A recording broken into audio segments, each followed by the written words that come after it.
எபிரேயர் 12ஆம் அதிகாரம் 1ஆம் வசனம்.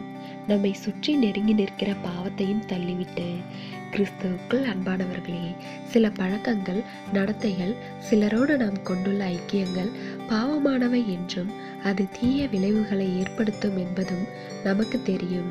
ஆனால் அவற்றை விட்டுவிட மனம் விரும்புவதில்லை. ஏனென்றால் சில விஷயங்கள் மனிதனுக்கு மிகவும் இன்பமான உணர்வை கொடுக்கக்கூடும்.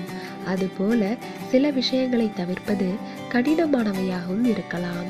இனிப்பு சாப்பிட்டால் ஜலதோஷம் வரும் என்று அறிந்திருந்தாலும் அதனுடைய சுவையை உணர்ந்தவர்கள் அதனை வேண்டாம் என்று தவிர்ப்பது கடினம். அதுபோலத்தான் பாவமும். ஆனால் நாம் கர்த்தரோடுள்ள உறவிலும் ஐக்கியத்திலும் வளரும்போது இது போன்ற காரியங்களிலிருந்து தேவனாகிய கர்த்தர் நம்மை விடுவிப்பார். ஆம், கர்த்தர் பாவத்திலிருந்து மட்டுமல்ல, பாவத்தின் மேல் இருக்கும் விருப்ப உணர்வுகளிலிருந்தும் நம்மை விடுவிப்பார்.